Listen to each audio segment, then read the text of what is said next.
What up, everybody? I'm Fergs, and he's. Jimmy Grimm. This is another episode of the Come Up. Hey, everybody. So this is another week in June. How's everybody doing? Come Up Club, Jimmy Grimm Productions is in the building. How you doing, man?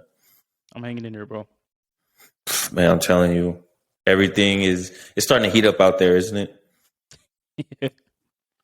Well, Yeah. Yeah, because you got that dry heat. Yeah. It actually rained, dude. So since I've been here, it's probably rained like 2 times in a year and a half. It rained 2 times? Yeah. Bro, I swear. It rains a lot here because we're so close to the ocean. So and people don't know how to drive. I miss rain because when I lived in England, like it would rain every day. And I never. What's up? No, I'm saying in England they got that hazy weather. Like it's always cloudy every day, except for like 2 weeks out of the year, and I kind of miss it. It was at first it was kind of like depressing, but you get used to it. I got you. I mean, well, shoot, Florida. I know they hate it in the summer. Shoot, I hate it in the summer because 1, it's hot, and 2, in the afternoon it will always rain at like 1 or 2 p.m. And as soon as it's done raining, the sun will come out and just be blazing, and humidity would be crazy. Ugh. Every year, every time we went on vacation in Florida, it would be so humid. It would pour early in the morning, and then be hot the rest of the day. And that humidity was crazy. Mm-hmm. Yep, that's why I'm glad I moved. Kind of. I mean, it's cool to vacation there every once in a while, but Florida getting too crowded. You got crazy dudes running around doing all kinds of dumb stuff. Alligators and crocodiles in people's backyards. Oh man, alligators would be serious. People think that in Florida alligators are just kind of like a myth, kind of like they're just out there, but they really be crazy and just be in drainage systems and things like that. Dude, up north we got raccoons and possums. In Florida, y'all got alligators. That's crazy. I don't think I've seen too many possums. Yeah, my dogs kill. They'll like if a possum is in my yard, my dog will kill it. The possums aren't a threat. Raccoons are. Where raccoons will fight back. Possums are They're not. They're really scared. They're just big rats. And they both just come out at night, right? Mm-hmm. My dogs killed a few rodents in our backyard. Hey, I told you I saw some beavers the other day. Actually. Oh yeah, you did tell me. I think when you were You told me through text. Yeah. But that's the thing. It just tripped me out because I'd never seen beavers. So yeah, they're bigger than you think, huh? They are huge. Oh my god. I used to live by a creek. We used to have beavers. They get aggressive if you get too close. Nah, man. I don't any animal I ain't familiar with. I'm not messing with. I'm not messing with any animal I'm not familiar with, bro. I don't know how people do it. That's what I got dogs for, bro. I'm telling you, anything comes in my yard, my bull mastiff kills it. Shoot, how big is that thing? He's still a puppy. He's 90 pounds. His dad was 160 pounds, and his mom was 130. I'm hoping I get him in that 140 range, 145. But every time I go to the vet, they say he's probably going to get up to 160. God, that's damn. Really, you mean the gym? Really big. Yeah, really big and he's really muscular too. He's a baby still, so he doesn't understand how big he is. Oh, so he's in that awkward dog phase, huh? Mm-hmm. Yeah, he's still a baby. He's still he does things that puppies would do, but if it's a small dog, he's cute. When his helmet's like, dude, get down, bro. You're too big to be doing this, Yeah, he grown into his body. Yeah, and he just, I said, he's still a puppy, and sometimes it's like I understand, but sometimes it's annoying. Nah, man, I need to get a dog up in here, but shoot, I don't know if my landlord will let me have a dog. Yeah, shit, we needed one, man. First, like for protection, my dog is trained to no one can get close to my wife or daughter that feels he doesn't let anything suspicious happen around those two. With me, he doesn't worry too much. He only gets nervous or worries if I'm worried. But if I'm just calm, cool, and collected, he's the same way. So I trained him pretty well. So he I pretty train much to just goes off of your emotions. If I'm cool, he's cool. If I'm not around, he doesn't like anyone. Like my wife is babysitting her coworker's son, and his dad came to pick him up, and my dog was not happy. He was like, Oh, you can't come in the house, bro. Sorry." oh shit. Yeah. And I was home. I was just upstairs, but he was like, "Yeah, my dad ain't home, or my dad not here. You can't come in the house, bro." Yeah. No, I couldn't imagine getting beat up by a dog that big. Nah, man. They're bred to. They were bred to chase off the people that used to steal, livestock. They don't really bite, but they'll tackle you and hold you down until the trainer or master comes and tell them, "Hey, let him go."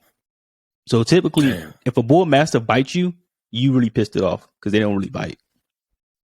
Damn.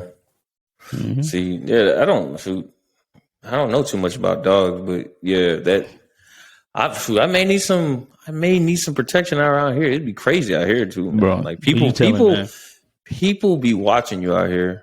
Like especially my next door neighbor. She kind of creepy. And dog could change that. My sister got a Cane Corso that for protection though. They get it's like a giant pit bull. They get really big and they look scary. They're really sweet dogs, but they look very intimidating. Shoot. Nah, man. So I've always wanted a dog, but like I was telling you one time, my mom just told me I was allergic, but I'm not allergic to dogs. She just told me that lie just so I wouldn't have a dog. She just didn't want one. That's why. Nah, man. Bro. So I got this crazy story. It's kind of interesting, but it's kind of funny as hell at the same time. It happened this past week. It's about a bus driver. You ever been on Ohio? You ever ridden a bus? Yeah, and when I was in England, whenever I went to London, we were always on a bus. Stateside, really just a school bus. Never really like a city transportation bus. Yeah, back home they got pretty good bus system. I mean, it's growing up, it was the main way I used to get around. So get around like the inner city and stuff like that. So yeah, I would depend on bus drivers for sure. I mean, this story is crazy as hell. So check it out. Bus driver says he didn't know his gummy snacks included THC. Oh, hell no. This story already started off crazy. It's happened in Bridgeport, Connecticut. A commercial bus driver has been charged with 38 counts of reckless endangerment after blacking out behind 38 counts after blacking out behind the steering wheel while snacking on gummies.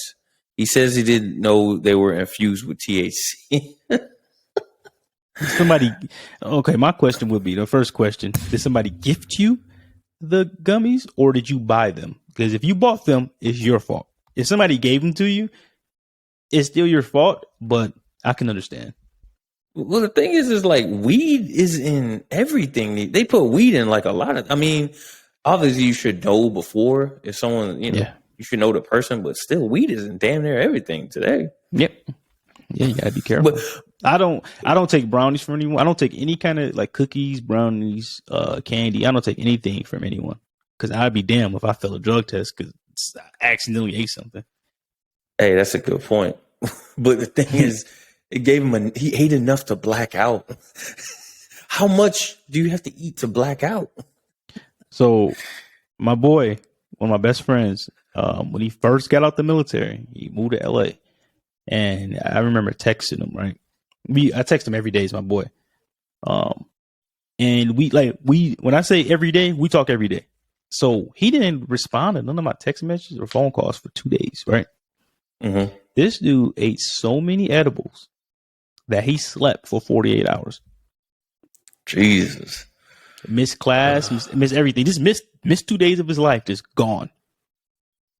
I'm like, dude, did it feel like you were dead? Like, what did it feel like? He said, I just feel like I slept. 2 days? 2 days, 48 hours. Yes. Yo, man. And then, like I said, we text every day. So when he not answering, I'm like, damn, what the fuck is going on? Are you dead, bro? Like, what's happening? You know what I mean? Because I'm worried. I don't want nothing bad to happen to him. But especially, he just moved to LA, and I remember him telling me, yeah, I just got some gummies from the store because they sell them at the store down the street. I was like, all right, be careful, man. Just, you just got out the military, so your tolerance is, pretty low. So be careful. And then we were texting, and next thing I know, he just never responded for 2 days. You gotta know that's California out there, man. I mean, you can't just be out there eating gummies, bro. I just can imagine him just sleep for 2 days. Like 2 days. I couldn't imagine sleeping that long, just because like I get uncomfortable in the middle of the night and I gotta wake up and change positions. He didn't wake up. Like that's to me, that sounds crazy. Didn't get up and go use the bathroom, didn't eat, didn't get any water, no nothing. The fact that he can remember, at least being asleep for 2 days outside of being unconscious or being in a coma, that's ridiculous. That's ridiculous, man. Yeah, so I can see where the bus driver, if it was truly an accident, I can see where he went wrong. He probably didn't know. He's probably like, man, he tastes pretty good. Let me see. You said so. The dude's name is Chen. Oh shit! Chen. He was driving 38 passengers from Sun Casino on March 13. Oh, okay. Stopped the bus on the side of Interstate 95 in Stratford. Police said they found Chen slumped. I just like a slumped unconscious in the driver's seat next to an open package of Smokies. Okay. Smokies, edibles, cannabis infused fruit juice. Oh yeah, come on, man. If it says that on the packaging, yeah, bro, you fucked up. You going to jail? That's on you. Smokies? You going to jail? Bro, there's no excuse. Bro. I could understand if somebody just gave you some Sour Patch Kids and they just happen to be, you know what I mean? But it says it, bro. It says it. Cannabis. Okay. Smoky. Yeah. It says Smokies. Yes, you should have known. You should have known from that on the package. Come on. Yeah, you need to go to jail, bro. He needs to be locked up. Oh God. For irresponsibility alone, you need to go to jail. Driving 38 passengers, knowingly, willingly eating edibles. Yeah, you need to be locked up, bro. You could have killed somebody. They said slumped. Slumped. That's what it said in the report. Who wrote that? Man, who wrote that shit? They did that on purpose. But the thing is this, ain't no one try to help him on the bus, man? Just imagine being on the bus and just going crazy. Everybody just sitting on the bus. My. Buses don't have seatbelts. They don't. No people flying around. But that's the thing. Like the driver, the driver got a seatbelt. But yeah, you're right. No one got a seatbelt in that mug. Yeah, the people that actually need the seatbelt don't have them. Jesus. Come on, man. It's honestly on him. It's honestly on him, his bro. Fault. Yeah, bro. Have fun in prison, buddy. You should have thought about that. Like that's his fault. There's no excuse. If I was a judge, I won't even look at the rest of the shit. Yeah, you're going to jail. I don't need to look at this. Don't even get a lawyer, bro. You lost. Don't even waste your time. Don't waste your money. Just get a public defender. It is what it is, bro. Did anybody die? No one died. Okay, no one died. Yeah, everyone survived. Yeah. Okay, so it was just I guess it's reckless endangerment. I guess that's what it is. So I'm wondering what the passengers were doing and what they were thinking. Were they just sitting there like, what the fuck is wrong with this dude? That's what I'm. Why wouldn't you? If you were really in danger, think about 38 people. If you're really in danger, wouldn't you like try to control the situation? I don't know, maybe like help him drive or something. Yeah, or somebody getting the hell out the seat and start driving. Damn, all you gotta do is hit the brakes. It can't be that hard to hit the brakes. I mean, essentially, if he's unconscious, the car's gonna stop moving. The bus gonna stop moving. I mean, it depends. I don't know how buses work, right? In a car, when you're driving your car, even if you don't got your foot on the pedal, the car's still gonna go. It's still gonna go, unless you hit the brake. You know what I mean? Yeah. You still moving. So I'm wondering, he just going 45 miles per hour or whatever the speed limit was, and just slumped. Just slumped over. Just slumped, bro. Mouth open and everything. Right? Everybody in the bus. Did it happen? I'm trying to think. Did this happen slowly? Like, bro. Oh my God. Bro, I'm just picturing dude just slowly dozing off and just slumped, and everybody reading their newspapers on their phone, don't realize what's going on until it's too late. Oh my God. See, I'm observant. I look at things like that. I keep an eye on whenever I'm in situations like that. I always know my surroundings. I know what's going on. Like that's just me. Like I couldn't imagine being on that bus and just not realizing the bus driver's passed the hell out.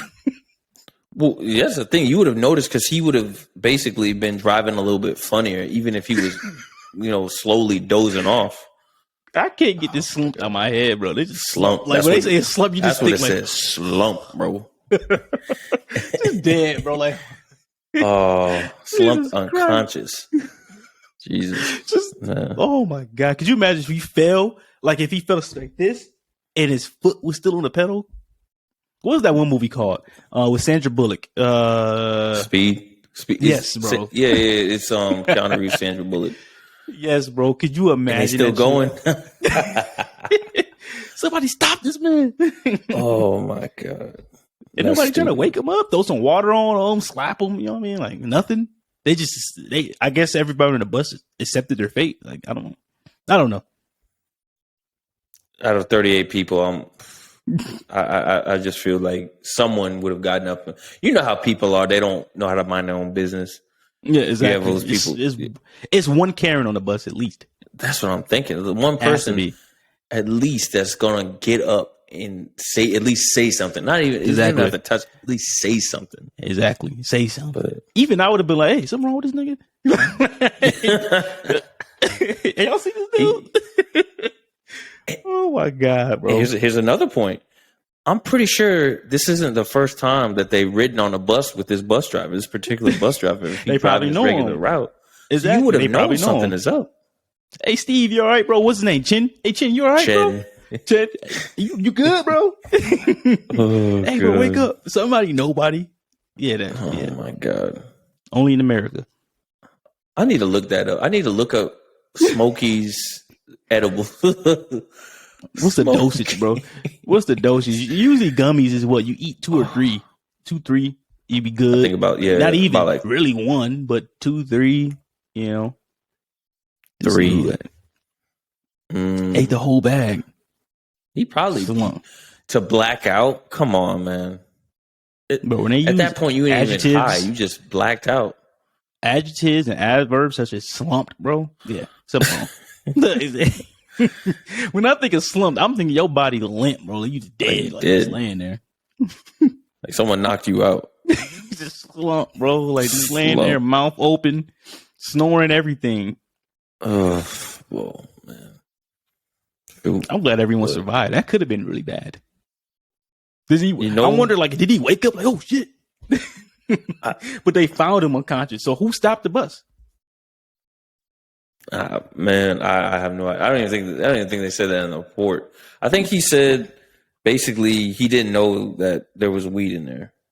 I think that's what he was saying. But if they found him unconscious and the bus was stopped and everyone was safe, somebody had to get up and be like, hold on, we got to at least hit the brakes and put this bitch in park. Like something. So Judge Chen told the judge that he had no idea he was snacking on anything but regular candy. Come on, man. That's a lie. It says Smokies on the bag, bro. Come on, but 38 counts. Yeah, you going to jail, bro. You get at least a year or 2 at least. Nobody died, okay, but you made a terrible decision. Because think about this. If you were drinking and driving, right, you would have got a DUI. So it needs to be the same thing with drugs. You need to be driving under the influence. No, I just don't. I don't understand. In the toxicology report, they said like his THC levels were off the charts. So, like, look, my thing is, I don't got a problem with marijuana. Like, there's nothing wrong with it. They should treat it just like they treat alcohol. But saying that, if you're driving under the goddamn influence, they need to do the same thing with marijuana. Like, does that make sense? You're under the influence. Yeah. What if you were driving through the mountains or something? You drove off the goddamn, hit the guardrail and was flying down a mountain or something. I just don't understand like how he didn't know. That's my question. You have He's lying. As you're taking basically the edibles, as you're eating the edibles, you would feel a little different. You would feel a little weird, like after at least 2 or 3 of them. Exactly, is what I'm saying. Like, man, I'm feeling a little drowsy, bro. Like, exactly. Like maybe it might be something in this bag that I'm eating versus like, no, let me just keep eating it. I'll black out. I'm good, bro. I'm good, bro. Unless they like, said the dude blacked out. It's possible. I also had a cousin that went into a coma for smoking too much weed. He was in a coma. He smoked himself into a coma. Jesus. Legit was in a hospital. I was like, what the? But was he? My question is this. Some people, I don't know what kind of, was it a gummy? I don't know. But some people, they, when you eat hot Cheetos, I don't eat just one at a time, right? I just grab a handful, put it in my mouth, Was he doing that? Was he just grabbing a handful and it just hit him at once? You know what I mean? Man, the thing said he had a sweet tooth, so that's a possibility. They said that they found the bag empty. I don't think that's what it is. But if it said that, okay, yeah, this dude tweaking. He needs to be arrested. I usually don't. My thing is, I don't like to see people in jail, but if you are a real criminal, you need to go to jail. I don't advocate just prison for anybody, but if you murdering people, endangering others' lives, doing things like that, you need to be in jail. Just be real. I'm just gonna be honest. You need to be locked the hell up, Chen. The fact that the edibles had a name, they had a name. It just wasn't like a bag of like gummies. It had a name, like it was like marketed and advertised. He's clearly lying. Oh, shoot. He knew he must have had a rough day, bro, and it just is like fuck it, Oh. I'm glad everyone survived. No, yeah, for sure. But what else is going on in the world, man? Stephen Curry just won his MVP, man. He finally won one. Shoot. Yeah, finally won one. And, they're talking about him moving into the top 10 of all time, which I understand. I get it. I think accomplishments, he's definitely there. I mean, best 3-point shooter ever. He changed the game. Best shooter ever. Yep. Some people think you think he's the best shooter ever? Yes. No one is shooting at this clip at this rate. He still has a good. Ray Allen took his whole career to get to where he was, right? Stephen Curry still has a good at least 6 or 7 years, bro. So let me ask you this: it's a shooters league, right? Do you think he would have been as effective if the trend had been to shoot like this? It's like damn near you have, as soon as you get to the 3-point line, as soon as you cross half court, you got to guard somebody these days. If he had the freedom to, yes. If not, no. Because 10 years ago, the shots he's taking would be considered bad shots, but he's making them. I remember I got taken out of the game, right? We were playing it was a summer league tournament, right, for my AAU team. I remember I got in, got a steal, and mind you, I've been a Stephen Curry fan before he was in the NBA. Like, I loved his game before when he was at Davidson. So this is early. This is Stephen Curry. I think at this point he got drafted in 2009. This is the summer of 2009. Oh, summer of 2010. So he's been in the NBA for a year already or whatever. But he was already my favorite player, one of them, before he was who he is. So I remember just stopping. I got a steal, stopped on a fast break, shot a 3 and made it, right? I just stopped at the 3-point line, shot a 3 on the fast break and made the shot. My coach is pissed. I'm like, I made the fucking shot. I made the shot, bro. Like, and then we did it again. I didn't get a steal, but it was another fast break. Hit me in the corner. I hit the 3 again. Stop taking the shot. Stop shooting. I'm like, does it matter if it's going in? But I guarantee you, and I did that 3 times in a row. I made 3 threes in a row on fast breaks, right? I didn't care if he was yelling at me. They were going in. He took me out after the 3rd one, though. And when he took me out, we had a lead by like 8 points. When I put me back in, we were down by 10. So he should have kept me in. But that's neither here or there. What I'm getting to is if that was me today, it would be fine, right? No one would say anything. It went in. It's not a bad shot if you can make it. Because the trend is to shoot. Like the trend is to now it's fast breaks. It's pass the ball a couple times around, get a rotation, shoot from the 3-point line. That's like the definite trend. Like shoot first, work something in the paint later. Shooters league. Yeah, and it depends on the player because you got players like DeMar DeRozan and Kevin Durant, like they dominate in the mid range. I mean, Kevin Durant hits threes; he can make threes, but him, Kyrie, DeMar DeRozan, those players, their game is in the mid range. Devin Booker, mid range. Chris Paul, mid range. So there's still players out there that play traditional, right?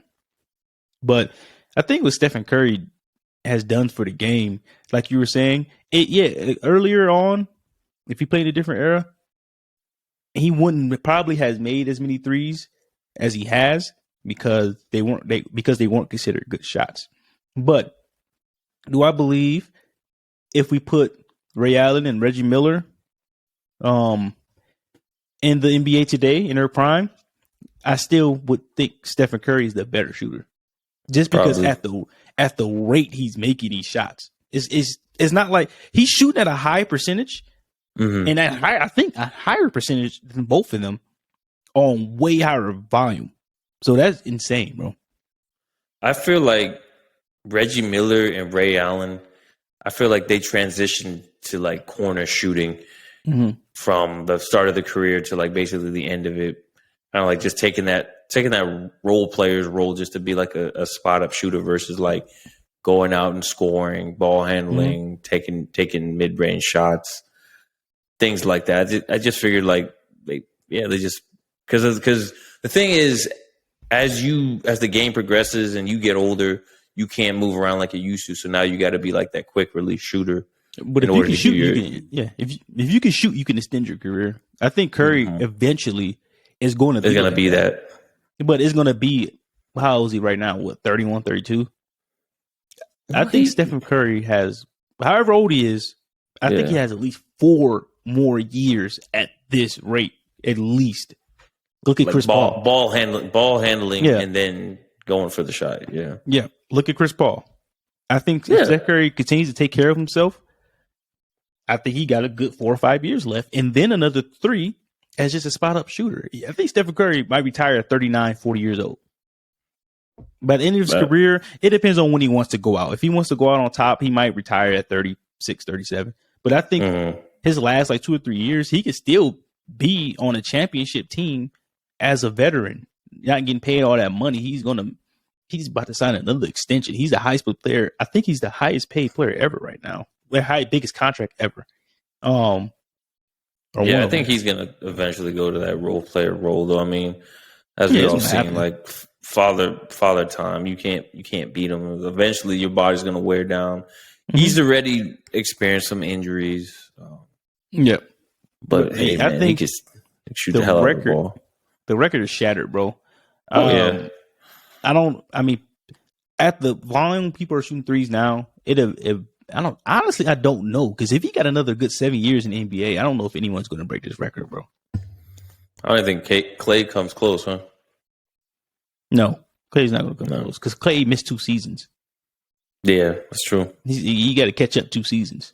I think right now, James Harden James Harden's on pace to finish as the second most 3-pointers made. So James Harden is the closest. Will be the closest to him. I mean, but we'll see what these young guys do. But like I said, Stephen Curry shooting at a high volume, at a high rate. Let's shift off of Stephen Curry and talk about like the Celtics and basically the breakdown of where they kind of like missed some cues during this finals. One thing that really kind of like screamed out to me while they were playing defense is they'd be in zone, right? Yeah. They would rotate too much, and eventually they'd come out of zone, and it looked like they'd play like a double team, and then they would overcommit. All the Warriors would have to do is 1 pass, 2 pass, 3 pass, open shooter because they're overcommitting, and then out of a zone they'll come out of a double. They leave a guy right open. Yeah, I really don't understand that. It's not too many players in that team you can leave wide open. I mean, hell, no. I feel comfortable leaving Draymond Green open. If he's he made on, like if one he makes it, three he makes during it. the whole. Yeah, he made 1 3 during the whole finals out of 6 games, bro. If he makes it, he makes it. That's how I feel. Yeah, you ain't gonna live or die by that. I mean, if he makes it, he makes it. But Clay, Steph, Poole, Wiggins, those players, you can't leave them open. And you know what? I know we're talking about the Celtics right now. We gotta give credit to Andrew Wiggins because this dude was putting the chomps on Jason Tatum. So Price. I forgot what he was averaging, but yeah, he was in some tough situations. He was keeping them in the game with shooting. He was rebounding, defense. He really played to win. So I mean, yeah, shout out to Andrew Wiggins. Yeah, people gotta give him his credit. They were saying he was a bust. My thing is, you number 1 pick.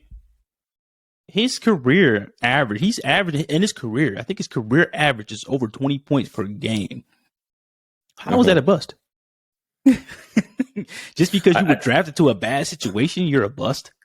I guess it's just not living up to the expectation. Because I mean, now we're seeing like these players averaging. You got to average like between 30 and 35 to be considered like an amazing player. Yeah, but no one's career average is that high. Oh no, no. Yeah, no one is. I think Shaq's career average is like 23 points. Kobe's career averages is up there, but it's like players. Their career averages aren't anything crazy, you know. I mean, like Jordan's career average like 30. Yeah, 30. I don't know who the highest career average is, but it's not that high. I think it's like maybe honestly might be Will Chamberlain. I don't know. That's what I'm thinking. Yeah, one season he averaged like 50 points a game. But yeah, on the Celtics though, they're blaming Tatum, which they may have put this superstar tag on him too early. I think he will be a superstar, and I think he's a top 20 player. I mean, top 20, easily a top 20 player. He's a good player. The Warriors. I'm sorry. So this season he was he was first team All NBA. Mm-hmm. The other thing All-star. I'd like to, you said All Star? I said he was also an All Star. Yep. Well, the other thing I'd like to point out is the thing I noticed earlier on in the series that, and even throughout the whole playoffs with the Celtics, is that Jaylen Brown has to have a good game in order for them to win.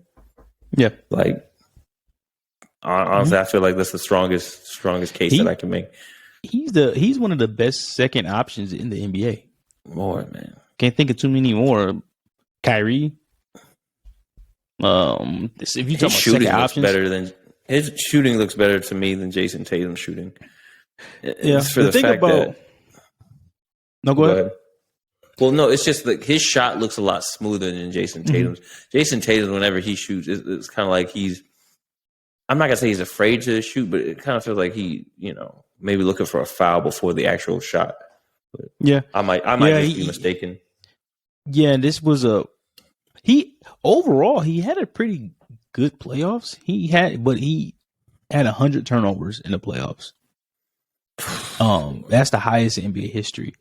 What that means is the Celtics need to get a point guard. Not Marcus Smart. They need to get Marcus Smart's a great player.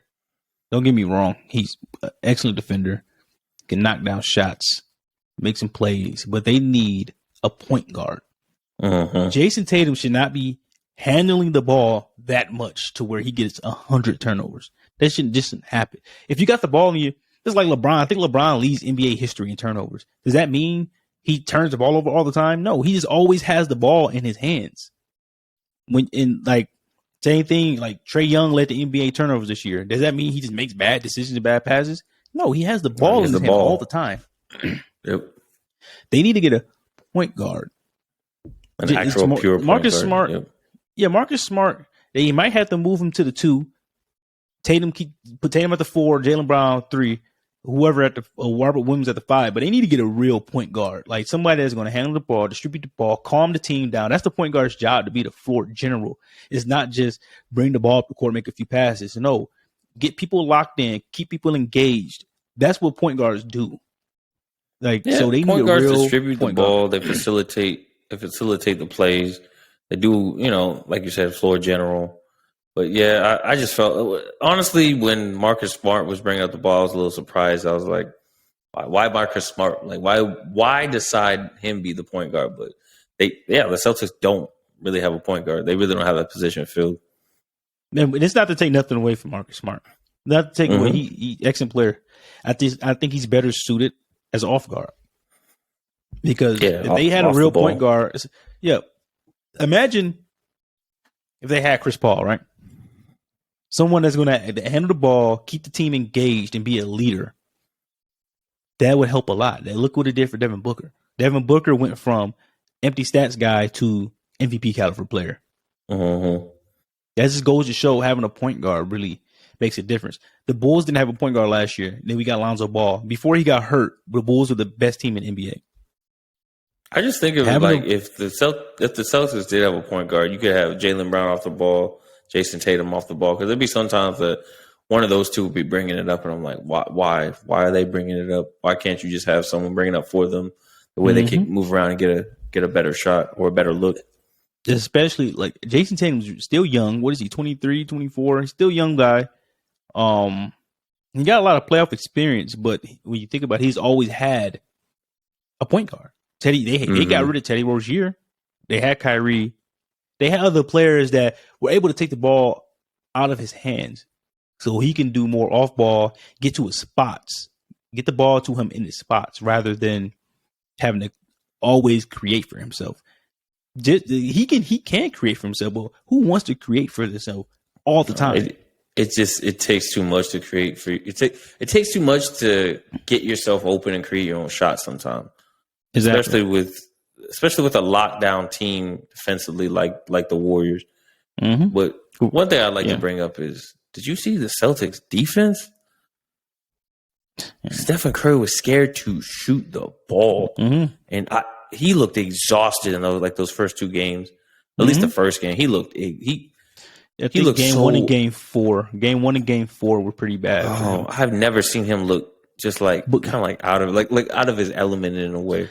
In his defense, though, I was gonna say in his defense, game four, he was really just missing shots. Was it? Yeah, it was a game four. What game was he didn't make 1-3 in game five? Right? Was it game five? Yeah, it was game five when he didn't make 1-3. No, so actually, I'm mixed up. It's game five I'm talking about. Yeah, it's game five I'm talking about. He just was missing. It wasn't like the Celtics were doing anything crazy. He just was missing shots. And that happened to me. And another thing I appreciate about the Celtics when the defense is the fact they play, well, for at least the first part of that series, they play defense throughout the whole possession. Instead of just, they won't give up on, if someone got past them, they won't give up on, a breakaway play or something. They'll play it out. They'll play it until they get to the cup. So the Celtics are a good team. They're going to be here for a while. They're young. Their stars are young. Their core is young. They're a really good team. They made it to the finals, took the Warriors 6 games. And most of the time they were playing, I mean, it was really only one blowout? One blowout on each side. I think Celtics blew them out, and then the Warriors blew them out one game. So it wasn't as bad as people are making it seem. The Celtics had a really good chance in this series. Stephen Curry, in the games he was on, he took his game too many times. Yeah, the Celtics turned the ball over. Yeah. Way too many damn times. I was like, come on, man. You basically need a point guard, bro. And the thing is they turn the ball over. Warriors go score off those, those turnovers. I'm like, come on, man. Handle the ball better, man. Mm-hmm. They need a point guard. That's it. I mean, that's what it is, bro. I mean, I'm telling you, if you took Chris Paul off of the Suns and put him on the Celtics, that you would see a dramatic difference. That's what a point guard does. They actually wanted Lonzo Ball. I'm glad the Bulls got him. But they are going to be on the market for a point guard this offseason. Trust me. I guarantee it. Some trades are going to happen. They are going to get a point guard somehow, some way. I should have got Ben Simmons. They tried to. No, I would take Ben Simmons. Look, if you can somehow get Ben Simmons on that team and keep Tatum and Brown, which that wouldn't have been possible. One of them had to be included in the trade. One of them got to go. You just replace Marcus Smart with Ben Simmons. The Warriors, the Celtics probably win the championship. They'd be bigger. They'd be bigger. I mean, that's the one other thing I said. The Celtics were bigger than the Warriors, and the Warriors played a lot of small ball during some crunch time. But yeah, I could see that if Ben Simmons were on there, they'd definitely help them out. But the shortest player in their starting lineup would be, if it was Ben Simmons, Jaylen Brown, Jason Tatum, Al Horford, and Robert Williams, their shortest person would be Jaylen Brown at 6'7". Yeah. Man, that's a big lineup. And Jaylen Brown, Tatum, and Ben Simmons could defend 1 through 4. If we're being honest, Ben Simmons is a way better defender than Marcus Smart. Just be real. He's a better defender. Ben Simmons is an elite defender. He's a big body, big shoulders. I mean, I honestly feel like he could guard. He definitely guard 1 through 4, but he could probably guard some fives. He could give someone at the 5 position at least a little bit run for their money. At least he can guard pretty much any 5 outside of Embiid and Jokic. Yeah, I can see that. Yeah, like he can body up with Towns. He can guard a lot of people. And Bam ain't that big. Vooch from the Bulls, he could do some. He's bigger, so it all depends. But if you got a smaller center or a center that doesn't have a post-up game, Ben Simmons he can guard them. The thing about Ben Simmons, he can do anything, but he can do it. He's elite at everything but shooting. If you really think about it, I know he's been working on his shot, but if you really think about it, how can a player take the name? You got an NBA player, right? He's elite at everything but one thing. Would you want that player on your team if he's elite at everything but one thing? Yeah, of course, because I could just use the other players. I could just fill in for the skills that he doesn't have. That's exactly. That's People, if I'm the GM, I go like, all right, this guy can defend. He can, rebound. He can do all this other stuff. I just need. I don't necessarily need the shooting from him. I could just get another player who could fill in that gap. Surround him with shooting. He just didn't fit well with Embiid. Think about this. He's an elite ball handler, elite rebounder, elite shot blocker. Elite defender. Elite defender in general.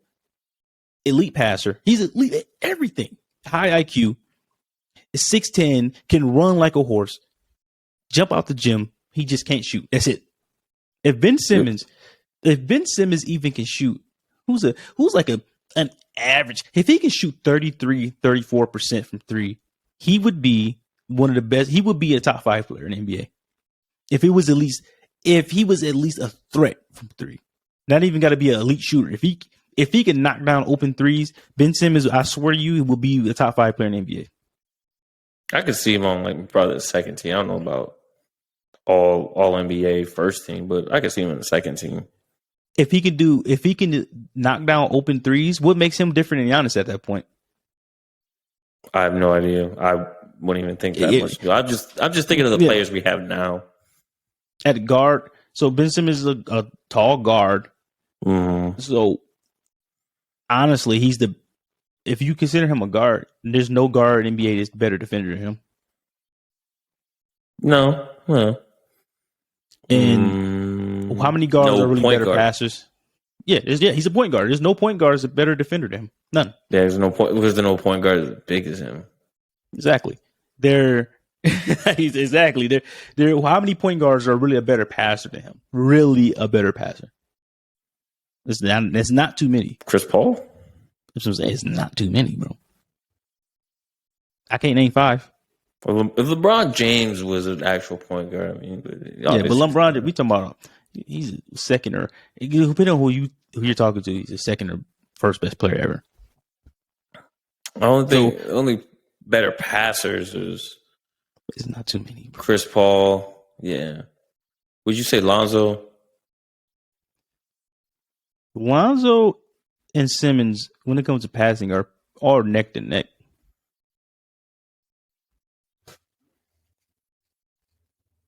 And think about this: Lonzo Ball isn't even considered. Even though Lonzo Ball is one of the best defenders in the NBA, one of the best shooters in the NBA, one of the best passers in the NBA, he's not even considered in the top. That's crazy. I think Russ is a better passer than Lonzo. Than Ben Simmons? Oh, than Lonzo? Yeah. No. Better passer? Yeah. Russ is a better passer than Ben Simmons? No. I think Russ is the best passer in the game right now. Yeah, you're trolling. You're trolling. Stop boy. You almost have me going there, man. That's funny. But yeah, this is not supposed to be out with Ben Simmons. But if you put him on the Celtics, they probably win the finals. They just need a point guard. Shout out to the Warriors. Celtics, that, hey, you made it there. It's not a guarantee you're going to make it back. It's not even a guarantee for the Warriors because the Clippers are coming back. The Nuggets are coming back. The Lakers are going to make some changes. The Sixers, the Suns going to make some changes too. Yeah, the Suns. The Mavericks, Memphis, they need to, the Mavericks just made a move, man. They got Christian Wood. The Mavericks need to learn how to not shoot themselves out of the freaking game. How you going to be up by 20-something points and then you shoot yourself out of the game? That doesn't make any sense to me. You just got to play your game, play defense. Let's start with that. And then just keep scoring and keep your leads. They have the same issue the Rockets had with James Harden. Yeah. You shoot yourself in the foot, literally. Because you shoot yourself out of the game. Mm-hmm. What about the Grizzlies, man? Yeah, shout out to the Grizzlies, bro. So, just real quick question. Do you think, I wouldn't say regular season wise, but when it comes to when the game is obviously on the line, do you think the Grizzlies are better without Ja? No. They think about this. The Grizzlies, what people don't give enough credit to is the coaches and their coaching. They're coached well. They're really coached. They're really well coached in their style of play. Really, it's plug and play with their roster. They're a young, hungry, scrappy team. Ja makes them, when Ja's out, it's going to look crazy. Yeah, they can win games without Ja, but would you rather just not have Ja Morant on your team? Absolutely not. I'm taking Ja Morant. The dude is athletic as hell. I'm just saying this. When Ja's out, your scoring can come from anywhere. When Ja's in the game, you know who's going to be scoring. You know who's going to be handling the ball a lot of the times. So that makes it easier to defend a certain play. Yeah, I agree with that. And that's with any. That's almost. But I'm not going to say that Ja. I'm not going to say the Grizzlies are better without Ja. I'm not saying that. I'm just. Yeah, I know what you're saying. You're asking a really good question. That's actually a really good question. Yeah, you need Ja. I love watching that guy play. Shoot. Yeah, he's a beast. The Warriors. I mean, not the Warriors. The Grizzlies would not. If they had to play without Ja for full season, they would be in the bottom of the bottom of the playoff seeding. They'll be 6, 7, 8 seed. Yeah, because you got to also think a lot of teams they were playing weren't healthy. The Nuggets, the Lakers. It was a lot of teams. The Clippers. They were playing a lot of teams throughout the stretch that a lot of players were out. They were playing a lot of teams that players were out with COVID. So you got to. Sometimes people got to put context to it. They're a really good team, really well coached. They got a really good style of basketball. But we also got to remember the context. If they were playing those teams healthy, they would have lost a lot of those games.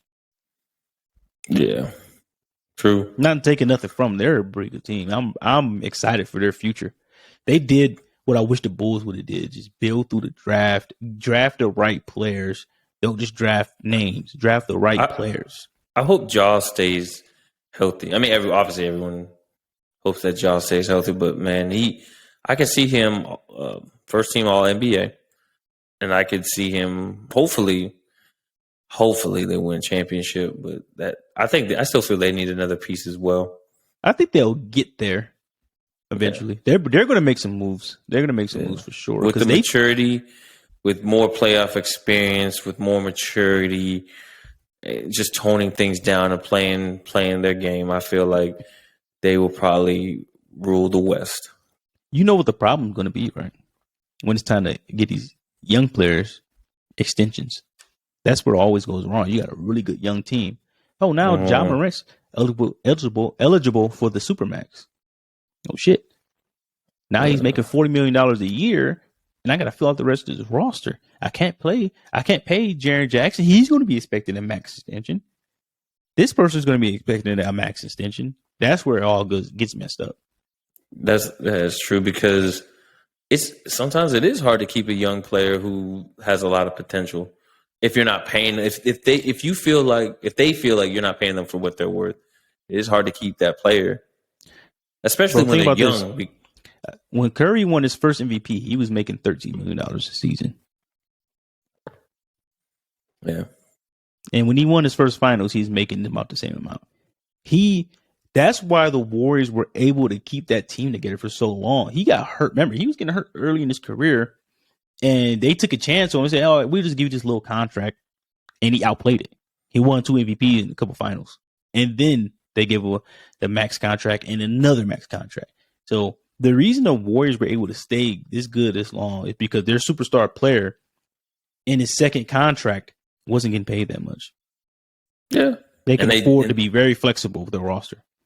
Yeah, and they drafted well, and they moved the right pieces to the. It's like, I feel like this Warriors team that they have now is kind of like the one before what they had when. Mm-hmm. Well, it's a copy of what they had when a couple years Harrison back. Barnes, yep, yeah, like Harrison Barnes, all of them, yeah. I think Andrew. I feel like there's a better version. I feel like those players that they lost, they just replaced them with younger players, kind of like with similar play style. So I feel like nothing really changed. Plug and play. Yep. Plug and play. Except for like Andrew Poole and Andrew Wiggins, I don't know who really. If you look a couple years back, I don't know who would. I was going to say he's a player that they didn't have before. Somebody come off the bench and drop 30. Yeah, like they didn't have that before. I always had a good bench, like the Barbosa and Livingston and Iguodala could give you 30 points accumulatively, like they together. But they didn't have one player that's one person benching. Yeah, but shout out to the Warriors. Shout out to everybody. Shout out to NBA. I'm looking forward to the draft. I'm looking forward to what my team's doing this offseason. As you can see, Bulls fan. My boy Zach about to get his Supermax contract with the Bulls. Not Supermax. He's about to get a max contract. He's not eligible for Supermax. So I'm looking forward to exciting NBA offseason. My team got the number 1 pick. The first pick? Yeah. So you know what that means? In 5 years, we're going to the finals. No, y'all going to be really good. Y'all have to make some moves. Yeah, you got to thank the Bulls, too, man. We took Vooch off y'all hands, and y'all took 2 of our first-round picks, and one of them turned to Franz Wagner. So, you guys are going to be good. It's always we'll always kind of creep out of the mud every once in a while. Kind of like because we'll draft. Hopefully we draft some good talent this time around. I mean, I don't know what we were doing a couple of years back, but the thing I hate. What's up? So we'll always draft somebody, and they will play. They have a lot of potential. They'll play real well when they're with us. And y'all trade them. And as soon as they leave us, it's like they're a superstar or something. I'm like Victor Oladipo, JJ Redick, y'all do Aaron Gordon. Yeah. Oh yep. The only player that we drafted that didn't really get better as time progressed was Dwight. His prime was in Orlando. I don't care. I don't care what he his prime was in Orlando. Yes, he hit a ceiling in Orlando, and he didn't get much better after that. Hell yeah, he took you out to the finals. People sleep on him, bro. Like because he's a top 75 player. The team was built around him was perfect because it was an all shooting team, and the fact that now you have a team with all shooters, you either have to pick your poison. You're either going to guard this 6'10" beast of a man that's going to dunk on you all day, or you have to get on the perimeter and guard all these shooters. It's a failure either way. Y'all robbed us of the LeBron James versus Kobe finals, man. We talked about this. Like I said, LeBron has to thank us for that. We made him better. Not only did we make him better, but bro, the Lakers. Come on, man. The Lakers they would have stacked, tossed up. we still would have loved to see it. But LeBron would have went to the finals with Delonte West and freaking Mike Brown. Come on, man. Not even a Hall of Fame coach. That's Mike Brown is one of the best assistant coaches ever, and he's got a job at the. He just won another ring, and now he got a job as the Sacramento Kings head coach. So we'll see how it turns out. Sometimes you just got to be put in a good situation or a different situation. We'll see. The Kings are cursed. Kings are a good team. They got a lot of good players and good pieces. I'm just saying this. So you know how like Kobe fans, they'll compare Kobe and LeBron and all that stuff. If LeBron and Kobe had played in those finals together, I'm pretty sure Lakers would have won. But now you can't. Now you wouldn't be able to shut up Kobe fans because they actually play together in the finals. Kobe stands. I don't mind Kobe fans. Kobe stands are the worst fans in sports, other than Cowboys fans. I think you said Kobe stands. I'm like Kobe stands. Yeah, it's people that literally you can't tell them stands. I'm saying people that love, like, rest in peace to the Mamba. Stands. You know what a stand is? You don't know what a stand is? Yeah. I know a guy named Stan. Let me read you a definition of a stand. That's why I was confused. I was like, Stan. Like it comes from the Eminem song. It comes from that song. Oh, okay. You know how that fan was so crazy in love with Eminem that he would die for him. That's what a stand is. They're like, they love this person so much. I thought we were talking about JoJo's Bizarre. No, like a stand, like like the ghost thing. Exactly. So a stand, an overzealous or obsessive fan of a particular celebrity. That's a stand. It's a difference between a fan. I am a fan of Kobe Bryant. I am a fan of LeBron James. There are LeBron James stands and Kobe Bryant stands. Kobe Bryant stands are the worst fans in sports. Rest in peace to the Mamba. Nothing to do with him. They're his crazy ass fan base. You can't tell him anything. I'm gonna pause you real quick. That's the top 5 we should do one day. Top 5 worst sports fans. Oh yeah, I already got you. Oh yeah, I already got an idea. Yeah, but I don't have my list. Like, Kobe stands and Cowboys fans are up there for sure. Eagles fans are terrible. I got love to think about it. Patriots I got love for the Cowboys. Patriots fans can't do much talking anymore.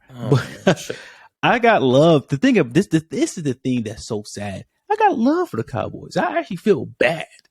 I honestly feel bad for the Cowboys. And I'm a huge Kobe fan. Like, don't get me wrong, I'm a basketball fan in general. I'm not a stan. No player is perfect. Just facts. No team is perfect. I love my Bulls. I'm a diehard Bulls fan, but I'm not a Bulls fan. I know what's going on. I know what's wrong with the organization. I know all that stuff. Same thing with the Bears. I'm a diehard fan, not a stan. But Cowboy fans, you don't even got to be a Cowboy stan. Just Cowboy fans in general. And Kobe stans are 2 of the worst fan bases in history of sports. Yeah. Eagles. But yeah. Patriots. Definitely. Yep.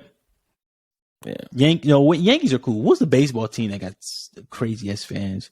Red Sox. Probably the Red Sox. Yeah, Red Sox. I don't think there are any bad NHL team fans, like hockey fans. Yeah, I watch hockey. I'm a Blackhawk fan, but I don't have the same knowledge of hockey that I have in like basketball and football. Shout out to the Lightning. They're going to go for a 3-peat this year. We'll see. Yeah. But yeah, we can do that list. It's kind of unfair. I know we usually don't talk hockey. Probably never will. But for the Lightning, it's just unfair because they literally have the best players in the league. I don't know how the salary works. Are they like baseball where they don't have a salary cap, or no? They have a cap. I think they have a cap. But yeah. But yeah, that's a list we can do for sure. Yeah. And to think about it, I don't want Kobe. I love Kobe. I cried when he passed. Like, I legit, people don't understand. I love Kobe Bryant. Like, even if he didn't pass, I'll be saying the same thing. So it's nothing against that. I love Kobe. There's nothing bad to say about him as a person. Even as is a great player. It's nothing you could. He's a great player, but it's some people. He just simply isn't better than Michael Jordan. He simply is not a better overall player than LeBron James. It's just facts, bro. Like it's just the facts. Nah, I got you. Yeah. That doesn't mean he's not a great player. Like people tweaking, like I mean he's not great. Just because people got Jordan ahead of LeBron, don't mean LeBron isn't a great player. You know what I mean? Like, it sounds crazy. Incredible. Yeah, I know what you mean. Yeah, man. People willing to die over people that don't know them. I said some people are willing to die over people who don't even know they exist. Yes, and I for one don't understand that. There's all these super fans. It's not just in sports; it's like in music and entertainment and things like that. Just in general, bro. All the social Trump, media stuff. Yeah. Shout out to Trump. I don't got a problem with Trump. Like Trump, cool, but people lost their lives for Trump. Like, come on, man. Like, oh yeah. So people are willing to die for people that don't even know they exist. That is insane. The only people I'm gonna die for, honestly, for my wife and daughter, you know, maybe my brother and sister. But other than I'm not about to just throw my life away for somebody that not even gonna remember me. Do you think Trump is thinking about the people like? Because it honestly, those people won't even care about you at the end of the day. That's why I don't talk politics or sports with random people. And even with a lot of things with random people. Yeah. Especially religion. Religion is another thing. Even with people I know, I don't let it get to a certain point. I'm not going to sit there and argue with you to the point where I'm mad at my own friend or they mad at me. It's not that serious, bro. Like, I love debating. We can debate facts and opinions, but I'm not about to sit here and have my friend ready to punch me in the face or hurt me, or I'm ready to hurt my friend over some stupid shit. You know what I mean? People get that serious though. I've seen friendships end because of a sport debate or a music debate. Friendships ended, bro. Crazy. It's like a sad. People just need to have some maturity, honestly. And it's not that serious. These people don't know you. It's just you can have a debate, bro. You don't have to agree on everything. Like, it's just life. I feel like life would be boring if you agreed on everything. It'd probably be like a society, just, you know, basically lemmings.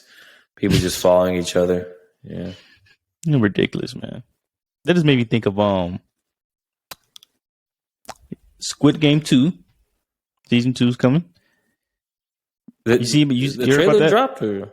I don't think the trailer came out. They put out like promotion photos or whatnot. They posted like some kind of contest where people get together and actually participate in Squid Games. They're not going to die or anything, but you know. So I'm looking forward to that. So, you know, I think. Just a random thought. Of the Squid Games, which is one that you think you would have been most successful of all the Squid Game that had happened? I mean, you have the one where, you know, the red light, green light, red light, green light. That one. I would definitely be successful at that one. I got you. What, you fast? Yeah, I mean, you got to stop your momentum as soon as they said red light. I've never lost red light, green light in my life, ever. Well, the thing is that doll or whatever, the doll with the machine gun, it would like shoot at like if you were just to move a hair. Mm-hmm. I mean, out of everything, other than the one where you lick the damn cracker. I mean, shit. What else? I don't think I can. The one with the glass or whatever, you step on it and it breaks. That one's impossible. I don't want to do that shit. I don't want to do the tug of war. Don't want to do that because it's dependent. You got to depend on other people. Yeah. I'm not going to do the one when you're throwing the rocks or whatever the hell they marbles. I'm not doing that because that's a 50-50 chance, and I'm not doing the Squid Game. So if I had to pick, it's going to have to be red light, green light, or the one with the cookies. What about you? I'm probably gonna go with the one with the cookie. I mean, you figure it out somehow, but That should be That's stressful, man. That's tough though. That's tough. Mhm. Because the thing Like I is, said, that's red light, green light, bro. That's what I'm going with. I break things easily, and that probably is gonna be broken. Exactly, bro. And Just sometimes shit just out of your control, bro. Sometimes the cookie, whatever, it wasn't baked the same as the other ones, and shit accidentally break. You're fucked. I'm good. I'd rather take my chances running and stopping. It's at my full control. True. Unless somebody push me. But I'm looking forward to that, man. Do you think that was the best show of 2021? That was on Netflix. Mm-hmm. Or the best show in general. Me personally, I don't watch a lot of shows. For me, that was my favorite show of 2021. That's a good question. I'm gonna give you this. It was better than The Boys. Season 3 of The Boys out right now. It was better than The Boys. I'll probably say it's definitely top 3, but it caught the world by storm. I think that's another thing. I can't think of any other show I put over Squid Game at the moment. That came out last year. Yeah. Let's see. I mean, you got the Disney show. I mean, the Marvel shows, but still, Squid Game is. No, I binge watched Squid Game. Yeah, Squid Game. That's the thing with the Marvel shows. I'm kind of lazy. WandaVision came out last year, right? Mm-hmm. WandaVision, Loki, Falcon, and Winter Soldier, all of them came out last year. Okay, so I still put Squid Game over those. Mm-hmm. Yeah, you have to. You really have to. Because the thing is like you really want to know what happens in a Squid Game. I mean, in WandaVision and Loki, you want to know what happens, but you can kind of take your time on it. Bro, on this list, literally, number 1, they got WandaVision. Number 2, they got Squid Game. That's crazy. But I still think, man, this is going to sound bad. My wife probably go see this. I got a crush on Emily Olsen. Is that her name? No, Elizabeth Olsen. Elizabeth Olsen. So I like WandaVision a lot. But Squid Game was just I really like the model from Squid Game. She caught me by surprise. I was like, oh my god. Yeah, I had a crush on her too, I'm not gonna lie. You usually don't see an Asian woman with freckles. Yeah. He was cute, man. Jeez. Yeah. But no, it was a good show.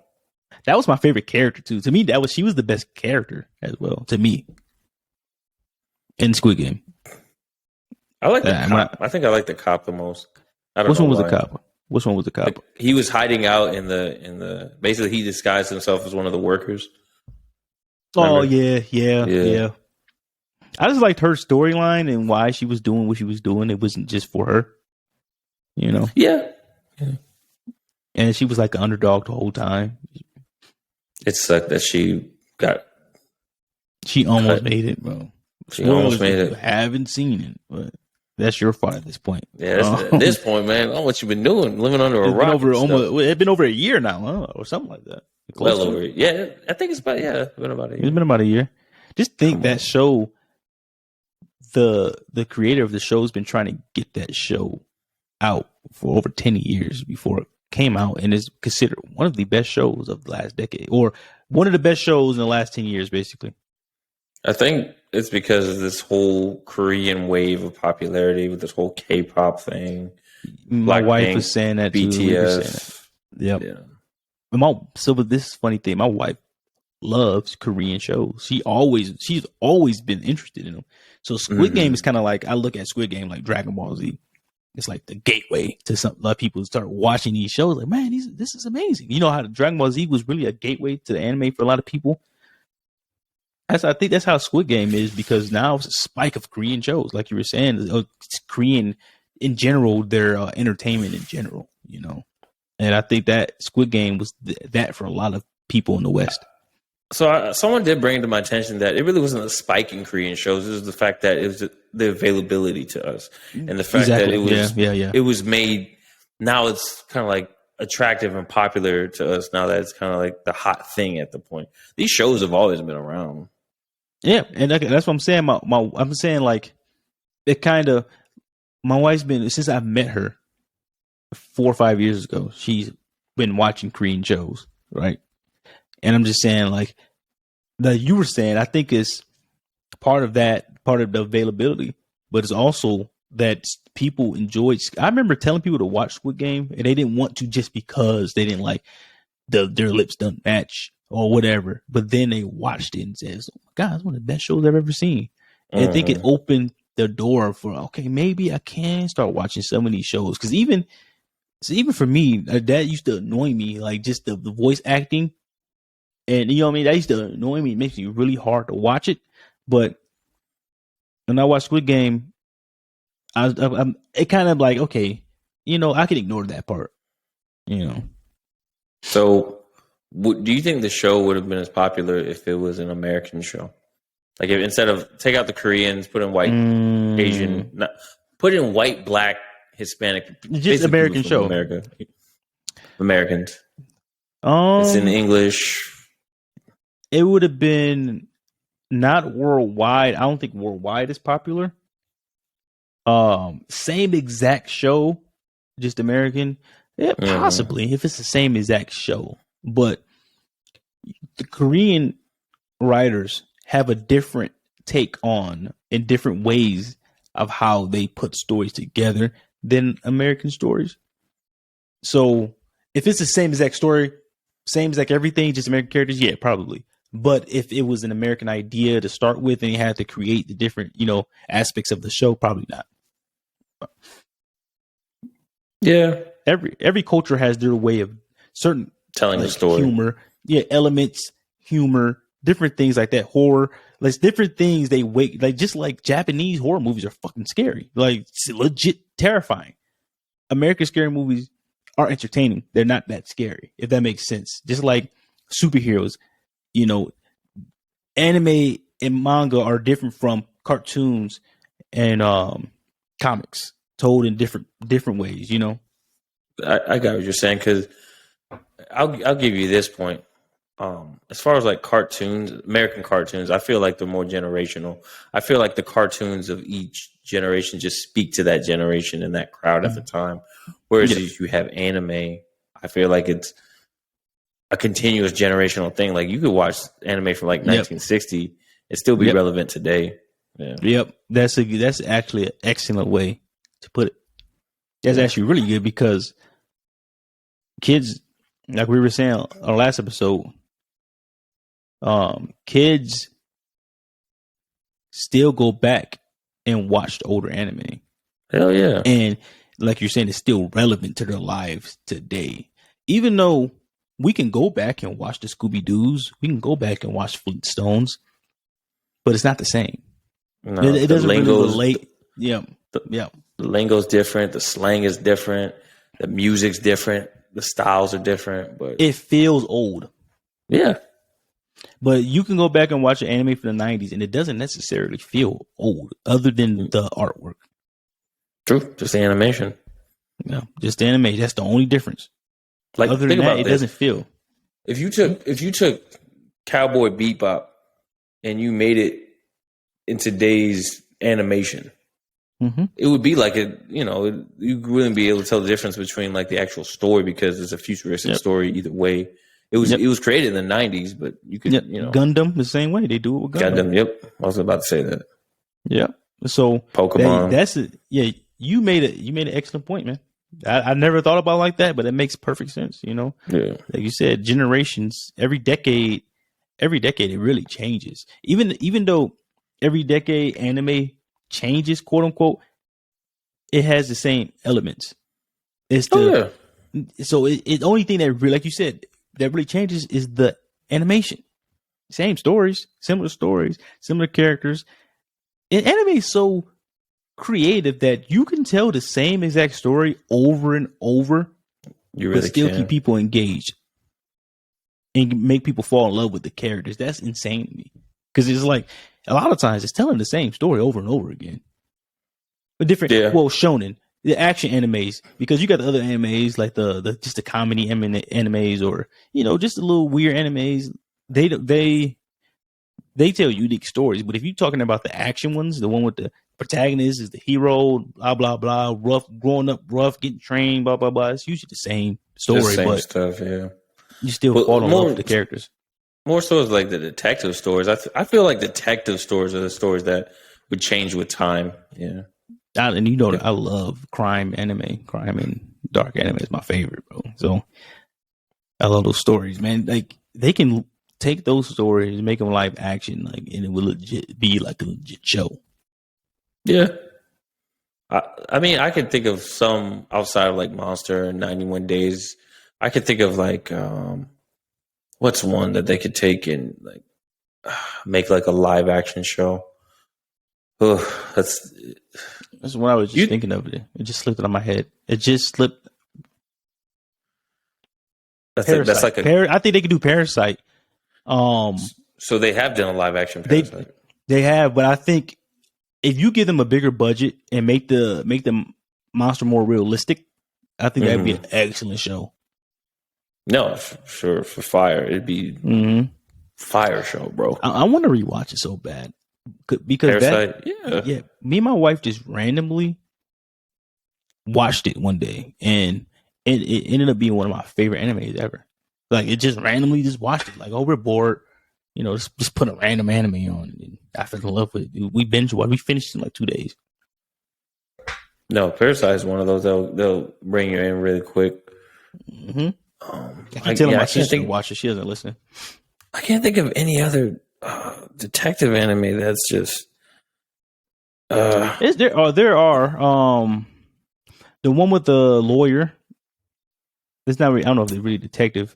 The name slipped on my head, but it's a lawyer basically. It's kind of like Law and Order. I know what you mean. It's a little more comedy.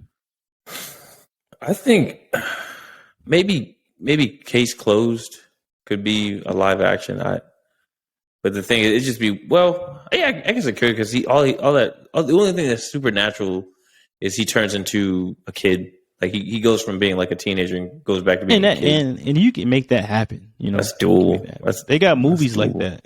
They got a movie called Little. You know, see, there you go. It's another one I was just thinking. It's plenty, bro. Plenty sci-fi animes, detective animes, crime. It's all kinds. It's just good stories, bro. Like I think people just turn off. A lot of people I think were turned off before because it was animated. Yeah. But if you take that part out of it, it's pretty good. Stories are amazing. Exactly. People just stories are entertaining. Sometimes they're funny. Sometimes they're scary.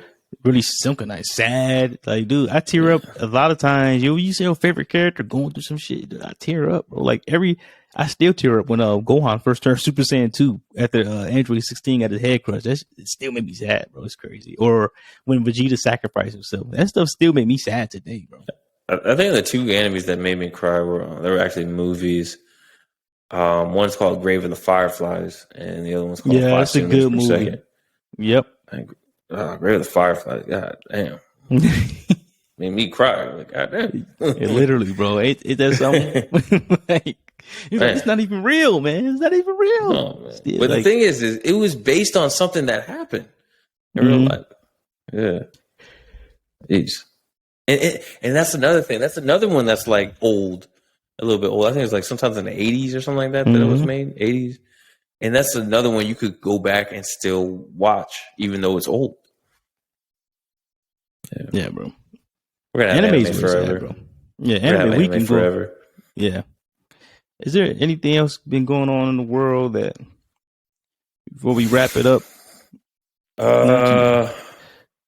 I was going to talk about the DJ Academics thing, but I really don't even want to touch on that. I didn't. Well, I didn't look too much into it, but basically, 10 years ago, when he was in his early 20s, college age, saying that in a college setting, if you're 18, 19-year-old, you're not going to ask if you know a girl that's in college, in class with you. Y'all go to a party, y'all hook up. You're not going to ask how old she is. You're just going to assume she's of age. You're in college. You know what I mean? And honestly, if you even ask her, she might lie. So true. You got to think about it. at that age, you can't be mad at that. It's not like people are trying to make it seem like he said that today. He's 31 or 30 years old. I think he just turned 31. They're trying to make it seem like he's saying it's okay for a 31-year-old to mess with a 17-year-old. No, he said this thing almost 10 years ago when he was that age. So people are taking it out of context. So he's saying more of the fact that, or more to that, there really isn't a difference between a 17-year-old and a 20-year-old. Is that in a college setting? Yeah. When you're talking about hooking up, because how are you going to know if you don't ask? If no, how many? Did you go to a traditional college? I went to a community college. But do you ever like college parties or anything, college environment, or had a girl in your class you thought was cute? Do you go ask her how old she is out of the blue? Hey, how old are you? Or no, you know what I mean? Or really. if she just hit you up like, hey, she give you her number or something, you gonna ask how old she is? She's in your class. You're in college. You're not gonna ask. You automatically think, yeah, she. Once you're in college, you automatically assume everybody's an adult. Exactly. So the problem is that it happens. You know, you might have done it. You been in college, drinking, kicking it, cooking with a girl. She might have been 17. You don't know. Yeah. You don't know. I can understand if you got a dude that's just seeking out 17-year-old girls in college. Okay, that's a little odd, bro. But like, but weird. It's kind of weird. But like, who's in a college setting, in a college dynamic?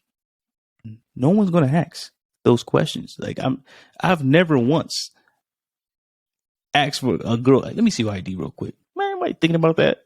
It's just like vice versa. Like I said, my boy was 17, hooking up with seniors in college, 21, undergrad, like about to graduate, girls 22, 23, and then girls in a master's program. He was 17, bro.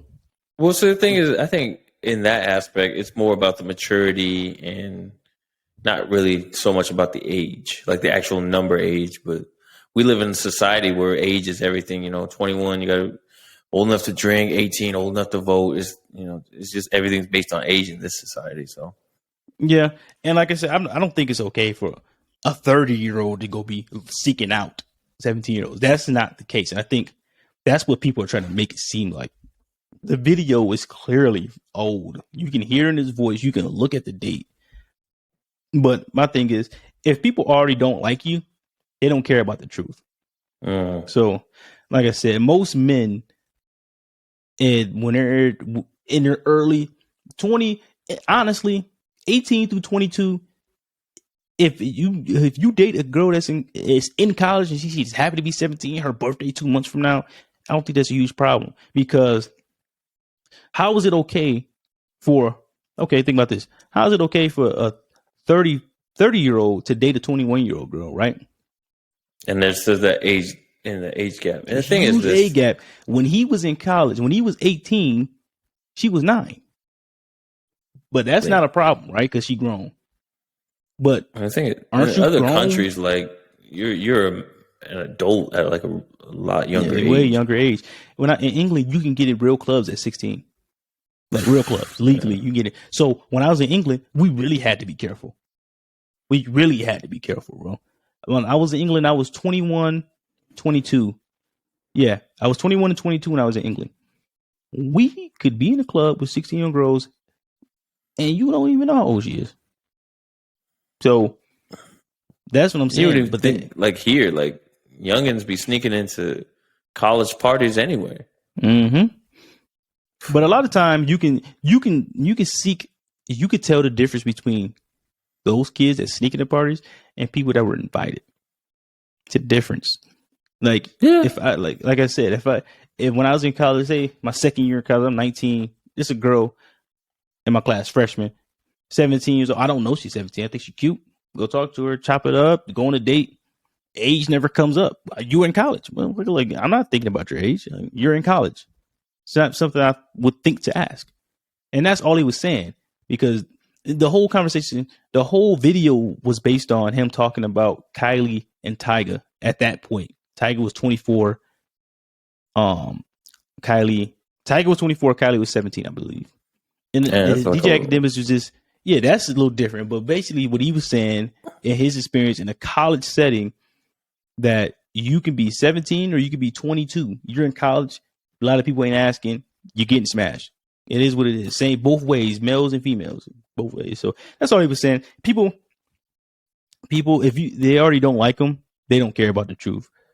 I'm all about fairness and the truth, and and the thing is, like, of the conversation, today, like the consent culture today, back in the back like I'm saying, like 10 years ago, maybe even 20 years ago, consent, man, it's just a whole blurry line. But now today, it's getting a little bit better as far as like consent culture. But yeah, back in the day, 16-year-old girls were getting pregnant by 30-year-old men.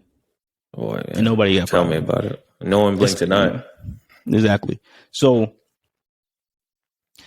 yeah, like the and you know what I realized too? Consent is only one way. When people talk about consent, they aren't talking about men. They're talking about women. It's only one way. I was watching a video and she was like, the conversation was talking about somebody. If she doesn't consent, blah, blah, blah.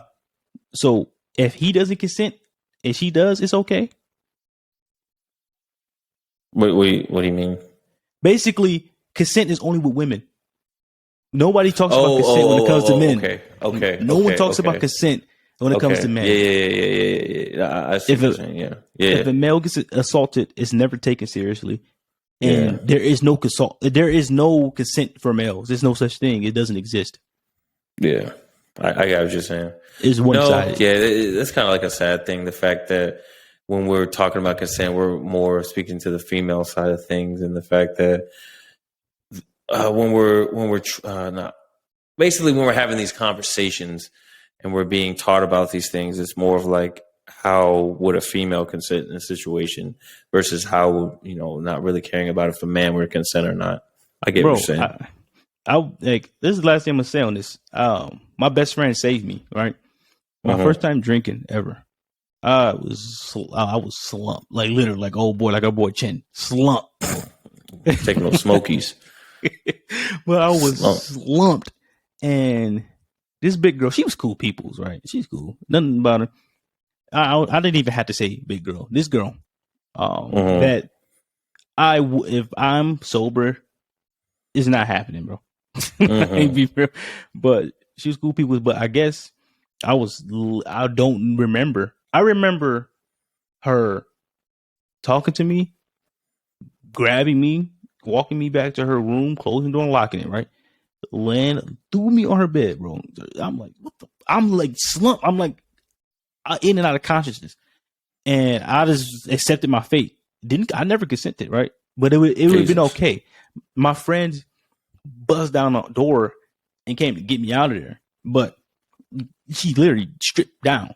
Like, I'm like, what the hell? Like, but I'm like in and out of consciousness. And like I said, my friends buzzed down the door and came to grab me. I never consented. So if that would have happened, I would have just had to accept it, right? I just had to live with it like, damn, like, what the fuck? That would have been pretty messed up. Yeah, so no one... The way society sees it is like, yo, you would have wanted it anyway because you're a guy. But the fact that, I don't know, like women really think that that's the only thing we think about, but it's not. Yeah, I'm not about to... I've never been a dude to sleep with anybody, bro. Like anybody. I got standards. You gotta buy me something first. Yeah, Jesus. Throw me on the bed and ride me? Come on, man. That would have been crazy. I'm actually at my friend. Honestly, I probably wouldn't have remembered it, but I'm glad my friends came in there and got me, Either way, I mean, if I'm being realistic, either way, I would have been fine. I wouldn't, truth be told, I wouldn't have cared. But it's just the fact that I was basically blacked out drunk. If you flip it around, right? A girl blacked out drunk, and the dude is pick her up and take her to his room, lock the door. That's fucked up, right? Yeah. But it don't seem messed up when it's the other way around. I don't know. I just don't understand how like these certain rules in society really don't protect males, but they always pertain to protecting females. It's just it's kind of a sad situation.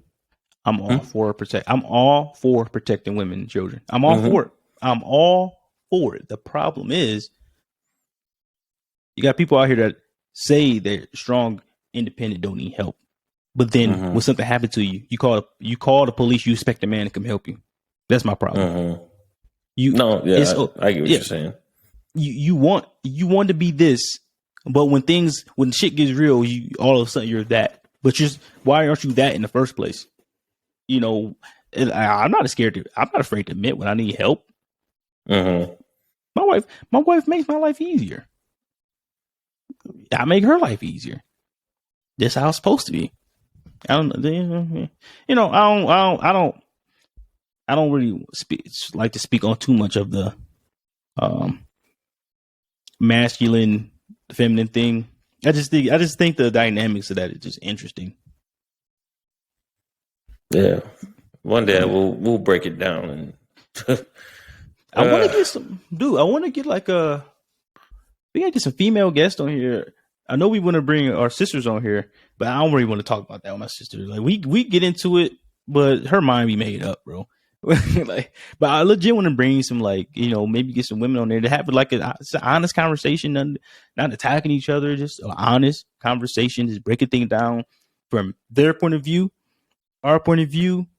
We could meet in the middle. What we agree on, what we disagree on. Why do we disagree on it? Why do we agree on it? Just to have a real conversation, because I feel like that doesn't happen enough. Men and women don't have enough honest conversations about the dynamic of human beings and human nature.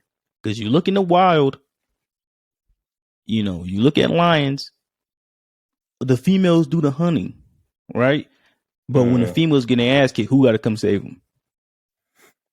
It's the males, yeah.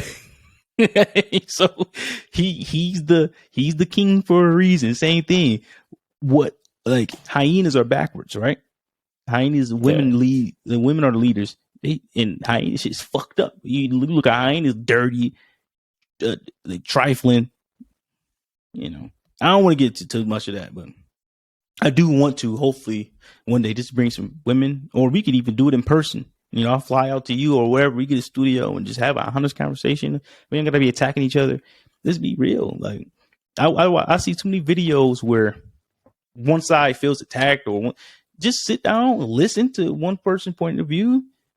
Listen to the others, give them a chance to talk. You get a chance to rebuttal, whatever. Just have a cool conversation. Cool, have some drinks, just chilling. Nothing crazy. You don't gotta be attacking each other. Men hate women and women hate men. It's not like that, bro. It shouldn't be like that. No, that'd be a dope idea. Yeah. Hopefully we get to that point. I think we will. Just gotta find a woman that not gonna come on here just to argue. Just we want to have a conversation, not to argue. Like just a conversation, a debate, a healthy debate. That's all. Yeah. We can do that for a bunch of things too. True. Yeah. We just have religions, whatever. Like just bring people along, get their perspective, how they look at life. Yeah, we have to set that up. That'd be interesting. Kind of broaden the horizons of the show. Kind of see just a different scope of how people think and just different viewpoints would always make things interesting. Yeah.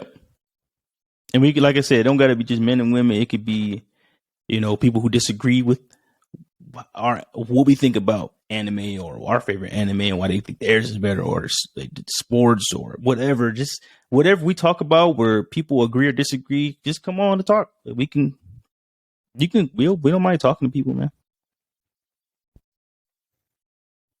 Straight up. I don't got anything else. Yeah, me either, man. I think it was a good episode. I got to put the other one on YouTube. I had the tracks ready. I had the I got you the one where I mess with your voice. I got to get that one on the video, so I'll do that tonight. It's gonna take a long time to render, but it'll be up tomorrow. Hopefully, this episode should be a little bit better. I got this. I think so. Phone behind me. Yeah, I think Yeah, so. I turned down whatever in my mic, so hopefully The it gain. sounds a little bit better. Yeah, it sounds a lot better actually. Yeah. Yeah, I think it does. So, this one to be easy. Yeah. Yeah. Yeah, it'd be easy. I guess I got everything I want behind me now. I got this poster and the phone. Yeah, I'm only adding one more thing. I don't know if you'll be able to even see it on camera. I got a Yu Hakusho, like a not a poster. It's like made of metal, but it's like it's art. It got Ie Yusuke, Kuwabara, and Kurama all on the poster. I hope That's I can be dope. able to get it in the shot. We'll see. But That's dope. I think I'm trying to like my little studio will be minimal, but I just want to have things I like. Yeah, just put it up. Yeah, one day I want to get like a camera that's all like, all visuals. Be nice to have a couple cameras, but that's probably a ways away. My webcam is actually really nice. I might put it back on my computer so I can get 2 shots. But 2 shots. This camera, this camera is really nice. Like I said, I had to mess with the settings a little bit to get it how I want it, the quality wise. Because when I first put it on, I was like, man, I pay all this money for this camera. It's not even giving me my webcam was better. But when I messed with the settings and all that, it actually made a huge difference. Like, have you ever seen Lil Wayne's podcast or whatever show he does? Lil Wayne, the rapper? Yeah. I think I've had, but it was a long time ago. I want to have something like that where he just has like the TV screen and he's away. He's not like at a desk. He's like basically on a couch. Yeah. I could do that with mine too. I was thinking about it. I have a couch right there. I might do it for one of our episodes. Just all I got to do is move my camera over. That's it. Move my mic and camera. DJ Khaled has one of those too. Like he did it during the pandemic. Yeah. But yeah, I could definitely do that. I would need a couch in here and just better camera and microphone. Yeah, I got a nice couch right over there. They don't even make these couches anymore. It's worth a lot of money. My cousin gave it to me when he was moving. But I could set it up. Just move my lights, camera, and a mic over there, and I'm good. Yeah, I might do that one episode. Make it happen. Shoot. Yeah, I might do any that. Any idea is worth trying. Yeah, I want to. Since I got 2 mics now, I might do like have my wife on, record some videos. Like was just talking about shit we talk about. We debate about. Might as well do it on camera. So yeah, I got 2 microphones now. I might set that up too. Yeah, really considering doing that. What is it? Doing the anime con. You got to do it, bro. You got to find a way to make it happen, man. The thing is, all I would need is like, so I can get a videographer for like, I think 4 hours. 4 hours is enough. That's enough content. Yeah. We could do like a part 1, part 2. And I just need a microphone.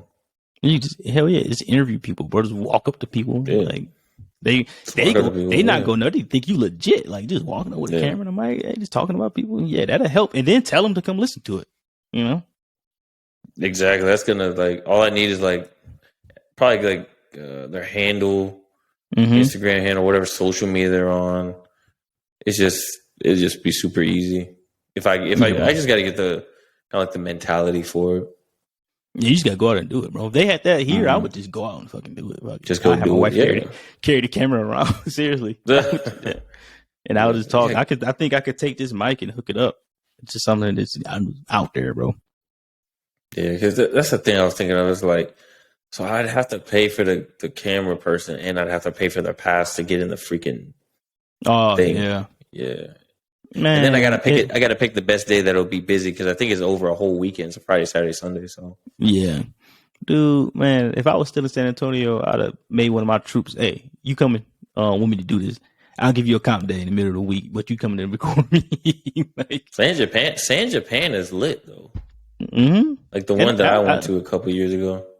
Dude, and my old troops, man, they actually love that kind of stuff.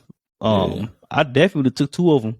Hey, one of y'all come, both of y'all come with me. I'll give y'all days off in the middle of the week. We'll be doing this today for 4 hours. I'm like, okay. I mean, so San Japan's on Friday, Saturday, Sunday, but the convention center they do it on, that thing is huge. That convention center is huge. It's in DC? Yes, the one here is in DC, yeah. Yeah. So Yeah, bro. there's one in DC, and then there's like a couple months later, there's gonna be one in Virginia. I'm just gonna the one here in DC. Like, look at it like this: if you can do it, knock it out, bro. But don't stress yourself out about it if you can't. That's how I look at it. If you can do it, great. If not, it is what it is. I'm pretty sure I'm gonna just interview people that are wearing things that from shows that we watch. Yeah. And probably just if I see something interesting, like an interesting cosplay, I'll be like, yeah, I gotta get this. Yeah. And people love to be on camera, bro. Hell yeah. That's facts. A lot of people just go to that stuff and just take pictures on like professional pictures. Yeah, bro. I remember I went to a festival and just told people, like, I got it. My boy had a camera, and I told him we had a show, and people just start gathering around the camera, taking pictures with it, taking pictures with models and stuff, bro. It was crazy. Like, people love to be in front of a camera. Yeah. It's just facts. Especially for that. If they're already in costume, might as well, Mm-hmm. Exactly, bro. People love attention. True.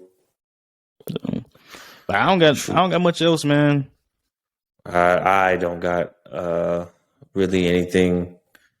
So the only other thing I got is we have celebrating, just pretty much, what is that? Juneteenth. Juneteenth, everything that it represents. So I know we get caught up on the fact that we get a day off, but you just got to remember what it actually represents. Yeah, shout out, and I want to thank one of my old supervisors. Well, I guess technically she was a flight chief. I'm not gonna say her name on camera, but she made me. I didn't know what Juneteenth was until 2016, 17, whatever. She made me write a paper about it. If she was talking about it, I'm like, what the heck is Juneteenth like? And she said, tomorrow, I need you to give me a 4-page paper about Juneteenth. And I did it. And I learned a lot, and I learned about it at the perfect time, because I think that's when the world started catching on and people started saying, hey, we're celebrating this, but we're not celebrating that. Right. So I think it's excellent. I think not just Black people, but all people should celebrate how far we've come. I mean, people don't, it seems like we haven't gotten that far, but how far we've come, and just enjoy the time with their families and look back on history and just remember, like, man, at one point these people were slaves. At one point we were treating these people like animals and all this and all that.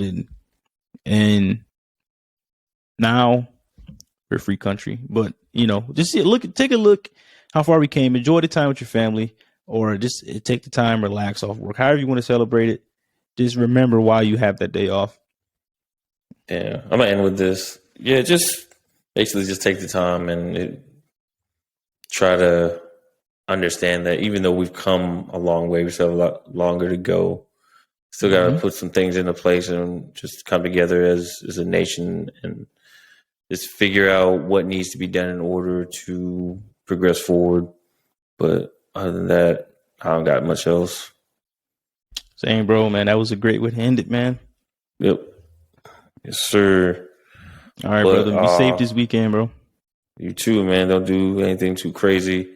Stay cool. I know it's hot out there. Very. Yes, sir. But this has been another episode of The Come Up. You guys stay safe, stay blessed, and we'll catch you next time. Peace.